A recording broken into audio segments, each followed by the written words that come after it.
Tim Black. Tim Black. Tim Black. Yes, I am. True. Funny. Tim Black. I am TimBlack.com. Tim Black.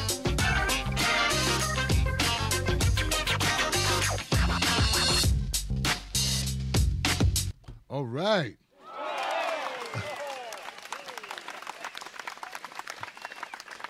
Hey everybody, how you doing? My name is Tim Black. Glad you can make it to another edition of Black Word today.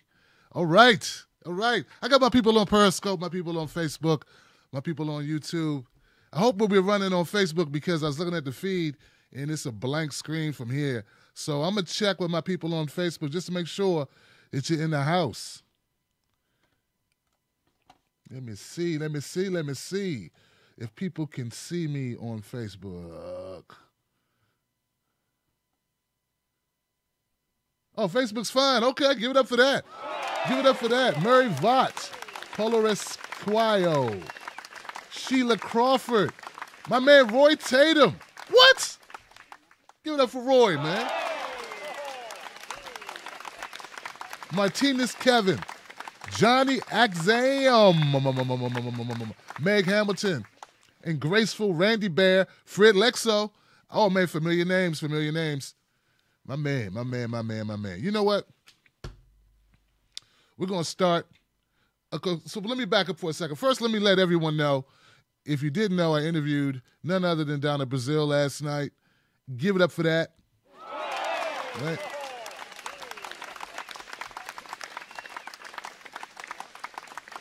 Oh, man. And with anything that you do on the internet, you're always going to get criticism, and you're going to have people spread rumors. This is the way it works. I'm used to it. It's not the first time I've interviewed somebody and people said, things were said. I interviewed Nina Turner. I interviewed some people I'm going to talk about tonight. I interviewed a sitting congressman by the name of Ro Khanna. I've interviewed a lot of people. Jane Elliott. I could go on and on, right? But, whenever you do that, people say what they would have done if they were you. And I get it, man. I would probably say the same thing if it was me watching someone else interview somebody I'd want to interview. But let me just make one thing clear about Donna Brazil's my interview with her. She knew that I would disagree with a lot of things that she said. That was going in when she agreed to the interview over a month ago. And I just want to give her props for keeping her word in doing the interview. This is the first interview she's given to truly independent media. And I respect the hell out of that. Now, that being said, I asked her all the questions that my community wanted me to ask her. I don't know what people expect me to do if she doesn't answer the way you wanted to answer. Now, I could argue with her and tell her that's not a good enough answer and call her a liar if you like. But then the interview would probably be over because I'm not at the studio and all she could hit is delete or leave. She'd just leave.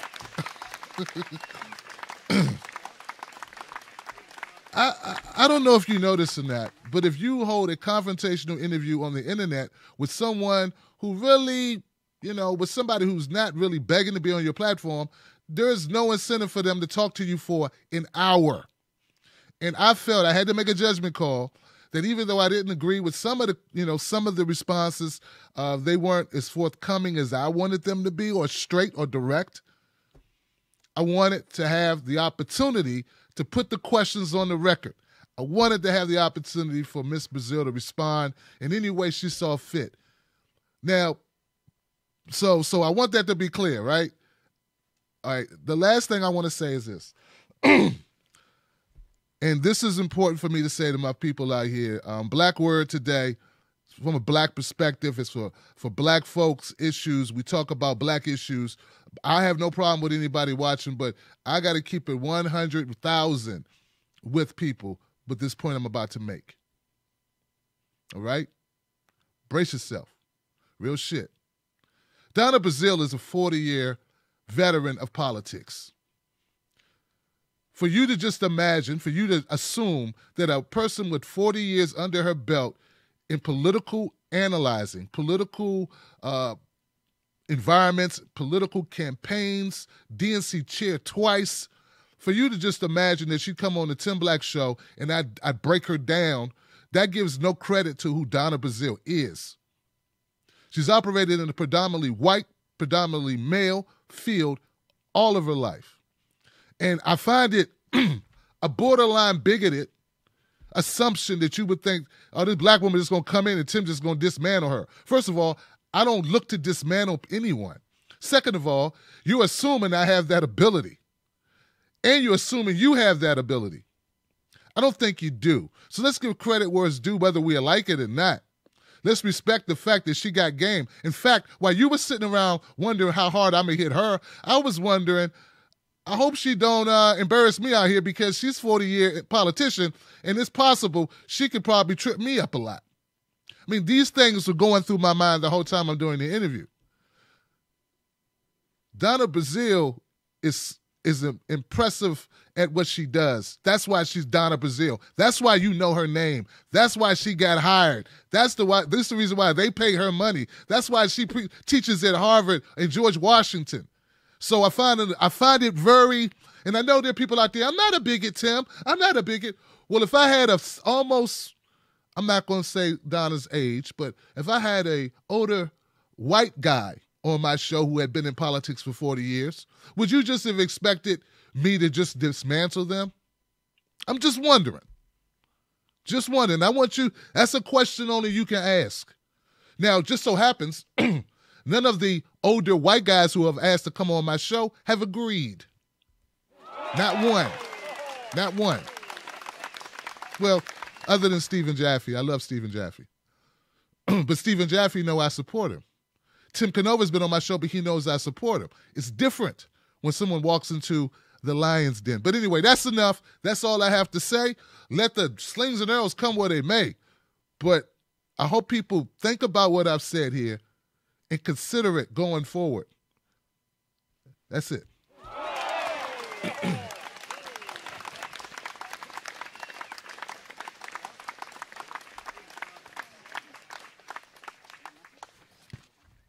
Speaking of people that I've interviewed,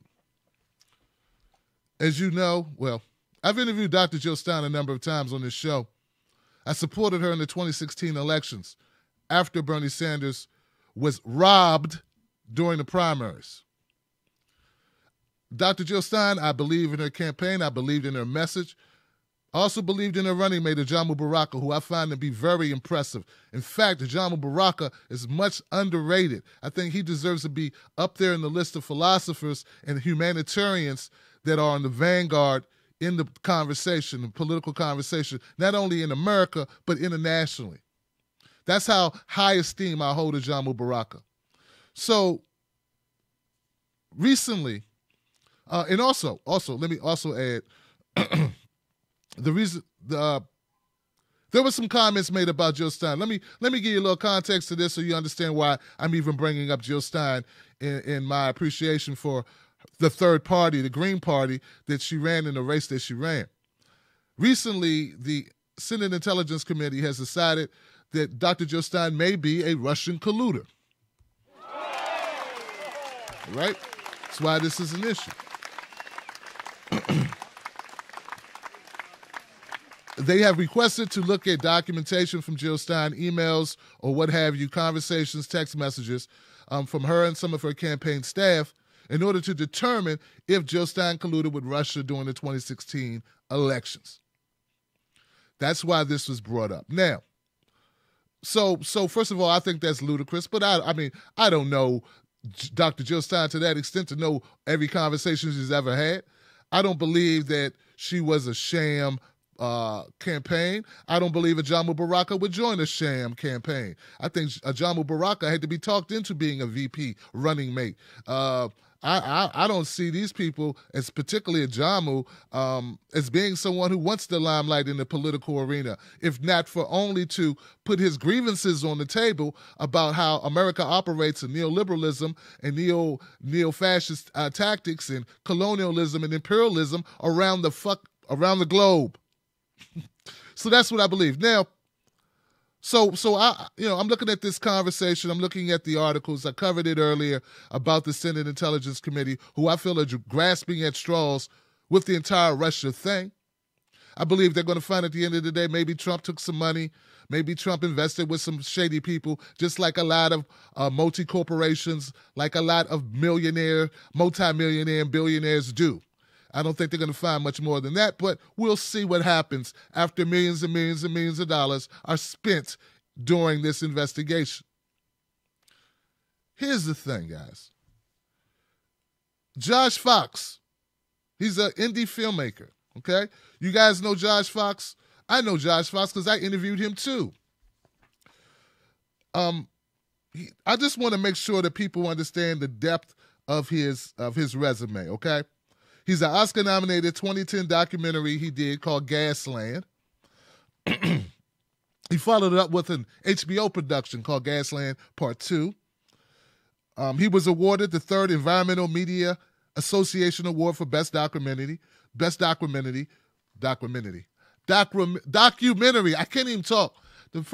A documentary, How to Let Go of the World and Love All the Things Climate Can't Change. So I had him on my show to talk about his work. All right? So I respect the hell out of Josh Fox. But Josh Fox has recently said some things on Twitter that I find disconcerting, man. And Josh Fox, and for me, I don't want to get any of this wrong, right? So he's got this tweet, and I'm just going to read from the tweet. He says, I'm not going to say I told you so.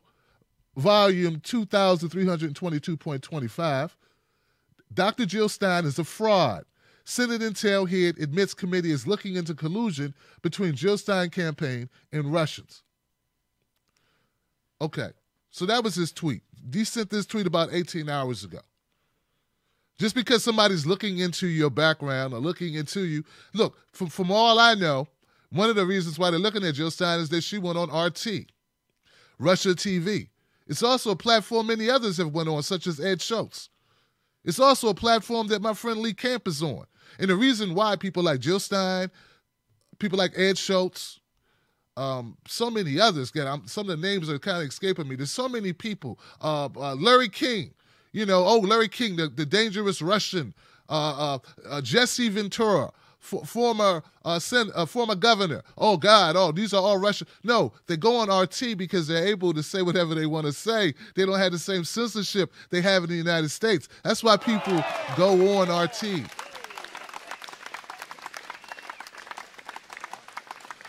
Based on what I've seen, that's the only reason why Jill Stein is even being brought up. But let's continue with what Josh Fox says. He says, ever since I was a metalhead back in the 80s and hated Bon Jovi and any fucking false metal, I have hated posers more than anything. Dr. Jill Stein is a poser and a fraud and quite possibly a traitor. Now, these are very serious allegations to make about anyone, particularly if you don't have any evidence. Just because the Intelligence Committee wants to look at emails doesn't mean that she did anything, Josh. So we're just going to keep going. He keeps retweeting. He retweets others who make comments. Once again, he interviews again. He sends another tweet. I interviewed Dr. Jill Stein, campaign manager, last year. I offered to help build the Green Party coast to coast for 4 years if they dropped out in swing states. They never answered. They were not a serious campaign. It was a sham, and it was incredibly destructive. And now we're getting to the point of my reason for really pushing back on Josh. Okay, because I jumped in here in the Twitter thread, but it's not because of the earlier comments. It's because of the ones that are coming.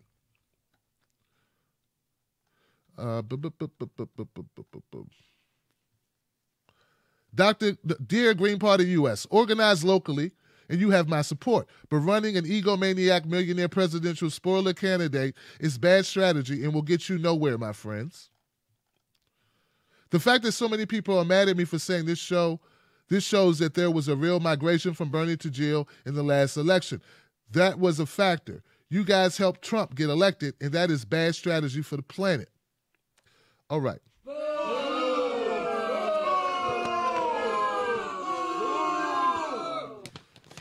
I would say this, and this is what I say to Josh. I have immense amount of respect for Josh. Before I say it, I want to preface it with Josh Fox today was in Washington, D.C., voluntarily being arrested as he protested the GOP tax scam.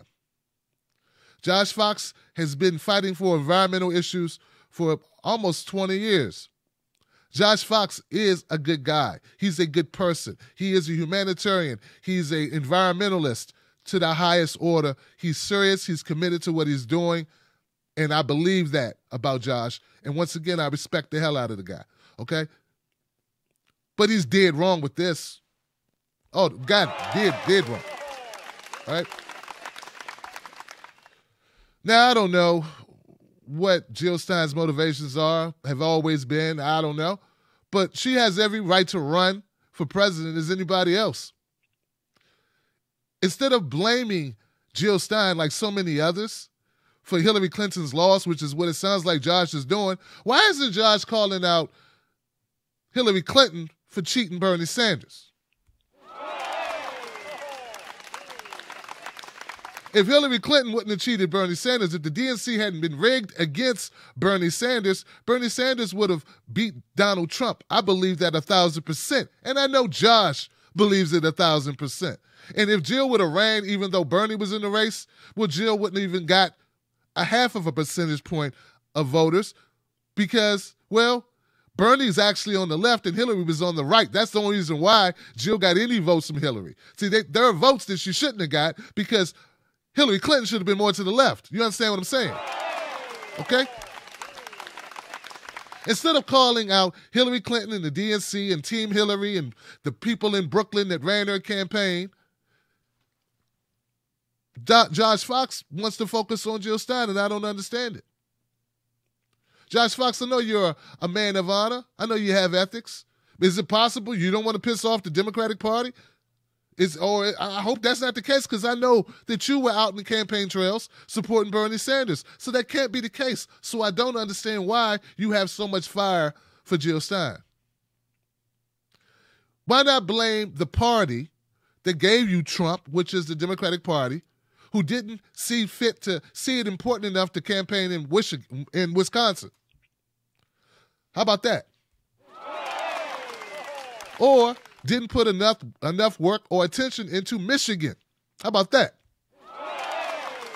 Or how about a campaign that didn't have a strong enough message to get people to come from out of their homes and go to the damn polls?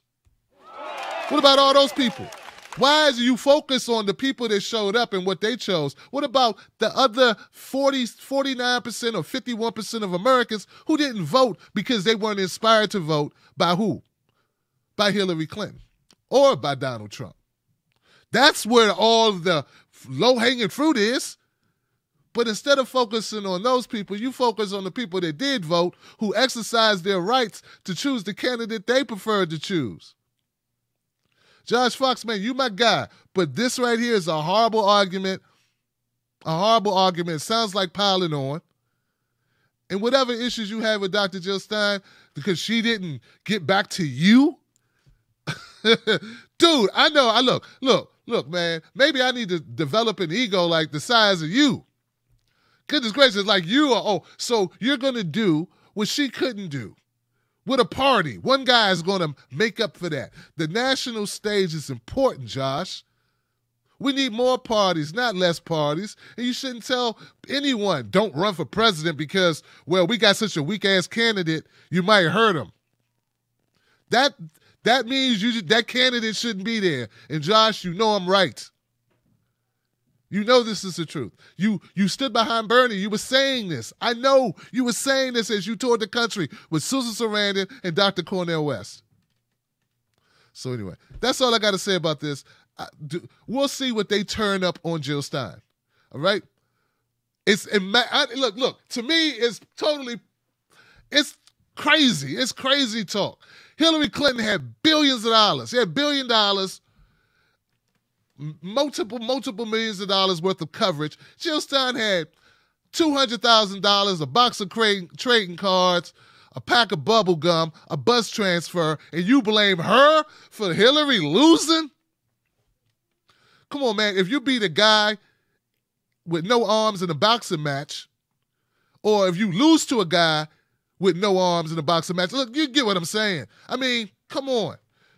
Jill Stein has no arms. Hillary Clinton has the reach, the weight, the height advantage. And she's got a couple of the judges sitting on the bench that owe her money. Come on, man. Come on. All right. Woo, I could keep going on that one for a while, but in the interest of time, considering this is my second show and I got a third show to do, I'm going to move on to the main event. Now, here we go to other people, two other people that I respect. And contrary to the former two I spoke of, these two I've interviewed neither. But I have met one. Now, recently, Dr. Cornel West published an article in The Guardian where he criticized, and look, I'm not even going to say the word criticize. Yo, Dr. Cornel West took Ta-Nehisi coats to the back of the barn. And, yeah, he took him to the woodshed, y'all guys. He took him to the woodshed, all right? All right. Now, we all know Ta-Nehisi Coates is a brilliant writer. He writes for The Nation. This young man has been instrumental in getting issues concerning the black community heard to the masses. That's what he has done, and he has received a lot of acclaim for this. He most notably published a book recently about the transition of Obama to Trump, okay? What was the name of that book? It's a great book. I haven't read the book, but the reviews are outstanding, okay? Anyway, so Ta-Nehisi, I remember reading, and I remember hearing how he was very enamored when he had the opportunity to spend time with Obama, President Obama at the time, and to really get to know Obama. And he had a lot of fire for Obama until he met Obama. Then he felt like, well, Obama is a very commanding person. He's Obama. He's the president. And Ta-Nehisi seemed to shrink in the presence of Obama. Wouldn't criticize Obama. Didn't ask Obama the tough questions. Didn't hold his feet to the fire to the expectation to a lot of people. Perhaps Ta-Nehisi felt he did, but a lot of his critics did not. Okay. Now, we know Dr. Cornel West, he don't hesitate to call out anyone. He called out Obama and was rebuked for it. Shunned even. Denied one of these people, Cornel West, my example, one of these people that was denied access to mainstream media, corporate media outlets because of his, they don't know what he's going to say about Obama. Like they had to shut Dr. Cornel West down because he was liable to go on TV and say anything about Obama. They did not want Dr. Cornel West speaking truth to power about the first black president. This is true. This is fact.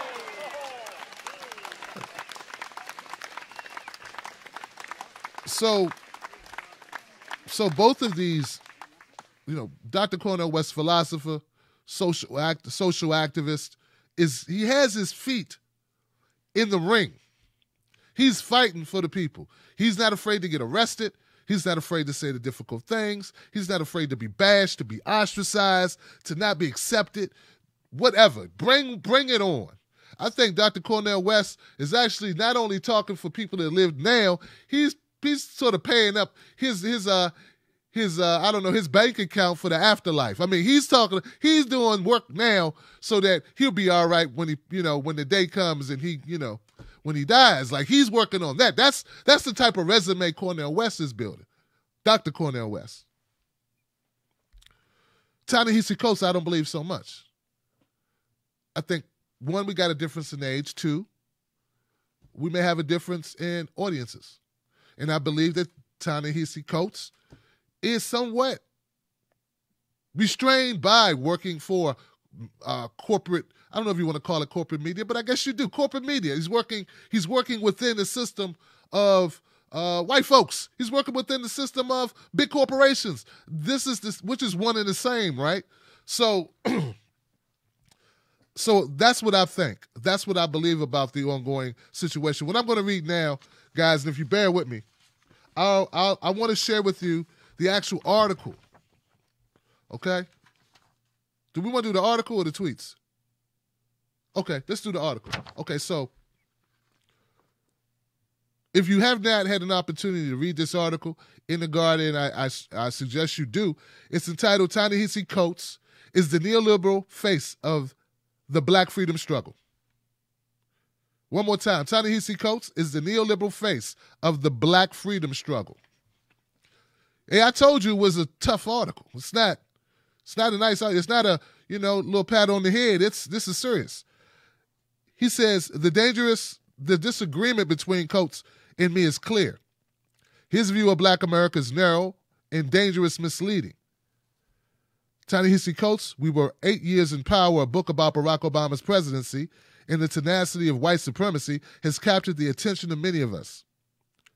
One crucial question is why now, in this moment, has his apolitical pessimism gained such wide acceptance? That's a devastating opening argument. His apolitical pessimism gained such a wide audience. He goes on to say, Coates and I come from a great tradition of Black freedom struggle. He represents the neoliberal wing that sounds militant about white supremacy but renders Black fight back invisible.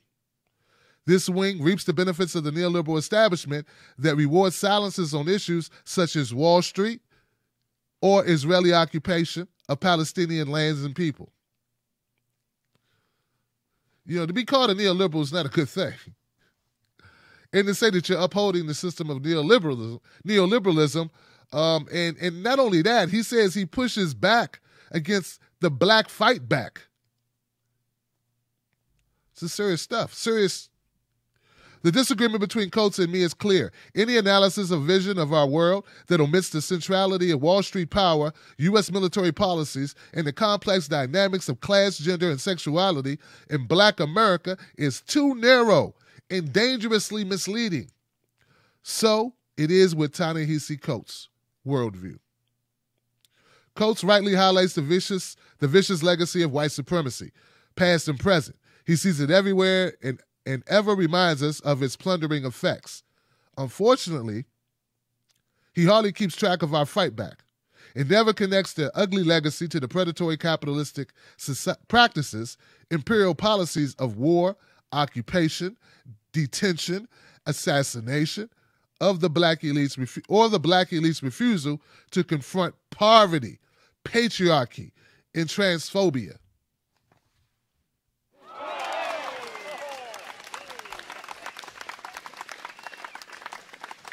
Now this is where he digs even deeper.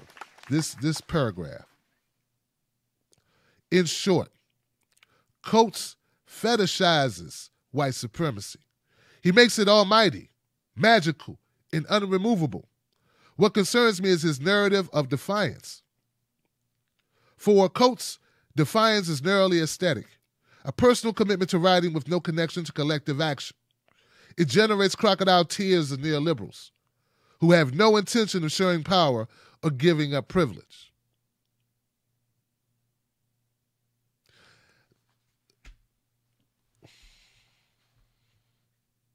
Dr. Cornel West, and I met him. I met Dr. Cornel West recently in D.C. Dr. Cornel West is not lying in this article at all, and he's not overblowing it. This is not hype. I believe what Dr. Cornel West says is true, but I also believe that what he's painting Ta-Nehisi Coates, the brush he's using, could be painted on a large swath of neoliberals, of blacks who are in positions given to them by corporate America, i.e. white folks with money. Not poor white folks, you can't get anybody no job, but rich white institutions, white media, big white, MSNBC, TYT, all these big names, okay? And my only concern is that Dr. Cornel West is assigning his feelings about this group of people and laying it all to bear on Ta-Nehisi. Get what I'm saying? Does that make any sense? And I think it's and I do feel that Cornel West would agree. He would say, "Oh, it's not just him. I'm not just talking about him, but your article was just about him." Get what I'm saying? So that's the reason why I feel, though I agree with this, I agree with everything he's written, and I see it all the time. This is the only reason why I started doing political commentary. The only reason why I started getting active, engaged in the political arena is because if you're going to report and talk about these issues, and in Ta-Nehisi's case, what he does is right, but if you're not involved, then to me that's a form of exploitation.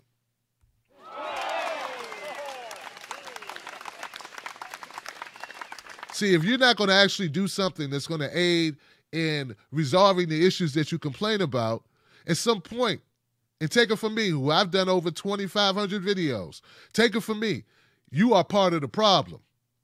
Because you're just keeping a conversation going, but you're not a part of any solutions. And if that's the case, then you are existing within the system and you're happily getting a piece of the pie of the system, but you're not trying to, disembowel the system. You're not trying to destroy the system. See, that's the problem. And you can't just say, well, I write, or I do videos, or I comment. No, you have to actually bring on people, and you have to actually go to events. You have to actually be engaged, and not just events you are paid to be at.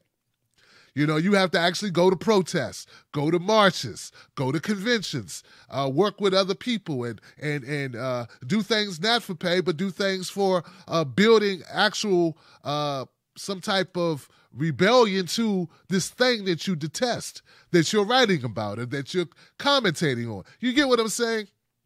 I hope you get what I'm saying. I'm not saying Dr. Cornel West is wrong at all. But what I'm saying is maybe Ta-Nehisi Coates has not gotten to the point where he's going to realize what I realized, that if you are going to conversate, if you are going to write, if you're going to produce these great in-depth essays that get to the root of these problems, now what? And it can't be, oh, nothing. Ain't that we could do. No, you have to turn the corner and say, hey, we should do this. Let's try that.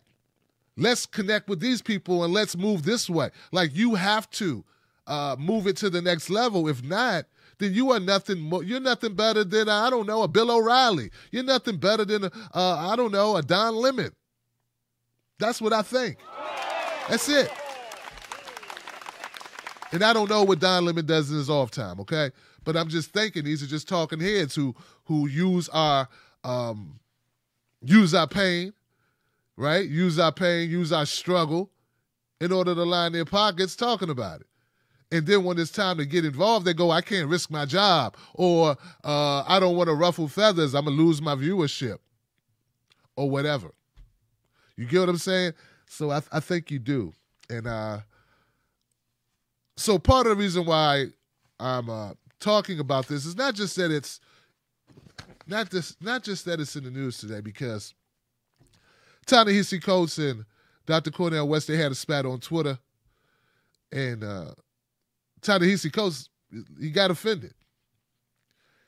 And he said, I didn't sign up for this, which is a back and forth with Dr. Cornel West. And he said, mic drop, I'm out of here. And he deleted his Twitter account. I'll say this, Now, I don't know what happened behind the scenes, right? And this could have happened. I don't know if it did. But I would like to imagine that Dr. Cornel West has reached out to Ta-Nehisi Coates in some respect, privately, and did his best to offer him advice and have a man-to-man conversation with him. We're talking about thought leaders. We're talking about a small group of people who are black, who have the amount of influence that they have in this country, and we're watching them have a spat on Twitter. And I don't think it's good. I've heard that Ta-Nehisi Coates has stated, hey, I'm not a leader. I disagree fundamentally, Ta-Nehisi Coates, because you don't get to choose that. Nobody gets to choose how other people see them. No one gets to choose what they evolve into either. The people choose their leaders. Similar to how people choose what videos they watch, what commentators they believe in, what pundits they respect, what writers they admire. It's the same deal, man. So, no, you can't do the Charles Barkley, I ain't a role model. Tell your kids I ain't a role model. No, you are, because the kids chose to look up to you based on who you are. So if you can't hide, but you can't, I'm not going to say you're hiding behind it, but I'll say, Ta-Nehisi Coates, that's no excuse. It's not going to work, man. It's like Dave Chappelle saying, I'm not a comedian anymore, but he's still doing stand-up. You know? If you don't want to be considered a leader, you got to stop writing. And I hope you don't stop writing. And I'm going to miss your presence on Twitter. Though, yeah, Twitter's not paying him, but the point is there are people who see you as a thought leader. And if you are a thought leader, people need your thoughts. And that's just how it works. I'm not going to read any more of this article. I suggest you go to The Guardian and you read the rest. I think we get where Dr. Cornel West is coming from. You can respect both of these men for what they bring to the table. And it's not a pick or choose thing, you know? But I see it. I see somebody within the system, and I see somebody outside the system. The person outside the system in this case is Dr. Cornel West, and he can be as honest as he wants to be. He can be as honest and offensive, or I don't want to say offensive. How about as brutally honest, right? As real as bam. It's got time for cut cards. Ta-Nehisi Coates maybe not so much. Ta-Nehisi Coates start riling up the wrong people, start calling out the wrong people, well, then Ta-Nehisi Coates can accidentally, I don't know, maybe there'll be a woman from 10 years ago who said Ta-Nehisi Coates bumped into her kind of strange at a cocktail party. I mean, there are ways to bring people down, is all I'm saying. I'm not saying that should be an excuse. I'm just saying it's the reality when you work within the system. There are ways to control the people that are working within the system. This is why this show, whether you agree with it all the time or if you think I'm off base sometime or whatever you think, whatever you believe, but it's the reason why this show is independent. It's the reason why it's run here. It's the reason why it's late sometime. All right? And as much as it may piss you off, and sometimes if I get the name pronunciations wrong or something, realize it's coming from a real place because it's not coming from within the system. All right, guys, thank you so much for tuning into this broadcast of Black Word today. Become a member of the show. No one's funding this show except you. I hope you value it. I hope that you become a member of it. Give as little as $1 a month to, I don't know, $3,000 a month. Whatever you want to do. Go to TimBlackTV.com. You'll find a link that'll take you to my to my donation page to support this channel. I do 3 shows a day. Most people can't do 3 shows a week.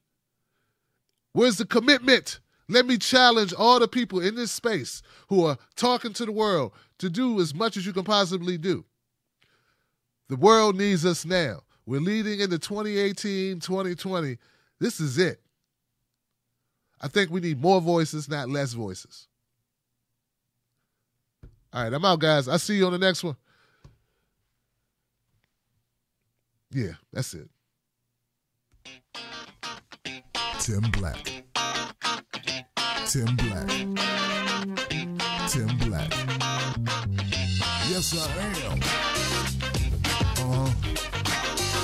True. Funny. Tim Black. I am TimBlack.com.